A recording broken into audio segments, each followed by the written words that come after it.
Audio Jungle.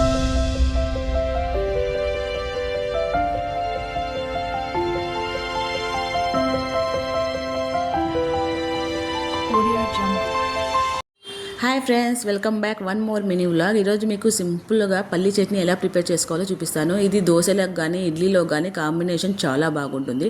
అందుకోసం ముందుగా stove పై కడాయి పెట్టేసి పల్లీలు వేసుకొని బాగా వేయించుకొని ఇలా పక్కకు తీసుకోవాలి. ఇవి చల్లారేలోపు మళ్ళీ అదే కడాయి స్టవ్ పైన పెట్టేసి పచ్చిమిర్చి మనం ఎంత కావాలో అని పచ్చిమిర్చి యాడ్ చేసుకొని ఫ్రై చేసుకోవాలి. కొద్దిగా అలా ఫ్రై అయిన తర్వాత వాటిలోకి కొద్దిగా ఆయిల్ వేసి ఈ విధంగా ఫ్రై చేసుకొని పక్కన పెట్టుకోవాలి. ఆయిల్ వేయడం వల్ల ఇది టేస్ట్ అనేది ఇంకా కొద్దిగా ఎన్హాన్స్ అవుతుందన్నమాట. చాలామంది ఆయిల్ వేయరు. నెక్స్ట్ ఇవి చల్లారిన తర్వాత ఈ పల్లీలన్నింటినీ పొట్టు తీసేసి పొట్టంతా పక్కకి తీసేసేయాలి. తర్వాత వీటన్నిటిని మిక్సీ జార్లోకి ట్రాన్స్ఫర్ చేసుకోవాలి. నెక్స్ట్ వాటిలోకి కొద్దిగా కొత్తిమీర, చింతపండు, చాలామంది చింతపండు వేయరు, నేను చింతపండు యాడ్ చేస్తున్నాను. నెక్స్ట్ పచ్చిమిర్చి, టేస్ట్కి సరిపడా సాల్ట్, అలాగే పుట్నాల పప్పు అంటే పప్పులు అంటాం మేము, చాలామంది పుట్నాలు అంటారు, వాటిని యాడ్ చేసుకొని గ్రైండ్ చేసుకోవాలి.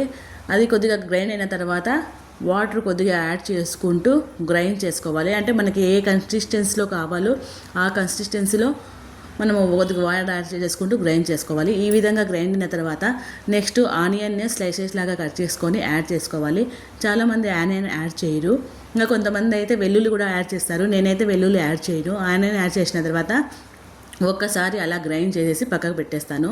నెక్స్ట్ కడాయి పెట్టేసి దానిలోకి ఆయిల్ వేసి ఆవాలు, జీలకర్ర, కరివేపాకు వేసి ఫ్రై చేసుకుంటున్నాను. ఇంకా వీటిలోకి మినప్పప్పు, శనగపప్పు, ఎండుమిర్చి కూడా యాడ్ చేయొచ్చు. నేను పిల్లలు తినరు కాబట్టి వాటిని యాడ్ చేయకోకుండా వీటి మాత్రమే యాడ్ చేసి ఫ్రై చేసుకున్నాను. అవి ఫ్రై అయిన తర్వాత ఈ పల్లీల చట్నీ అన్నిటిని దాంట్లోకి ట్రాన్స్ఫర్ చేసుకోవాలి. చేసుకొని ఒక్కసారిగా అలా కలుపుకొని పక్కకు తీసి పెట్టుకోవాలి.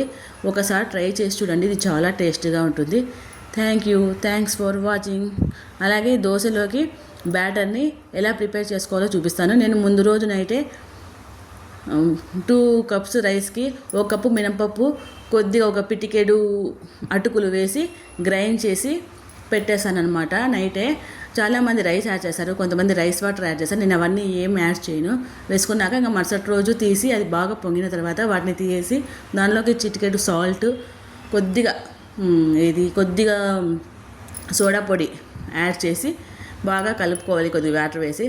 తర్వాత ఇలా స్టవ్ వెలిగించి ప్యాన్ పెట్టేసి ఇలా దోశలాగా పోసుకొని అది కొద్దిగా బాగా పైన పిండి అంతా కొద్దిగా డ్రై అయిన తర్వాత ఇలా అంతా బబుల్స్ లాగా వచ్చిన తర్వాత ఆయిల్ వేసుకొని ఇలా తిప్పుకోవాలి.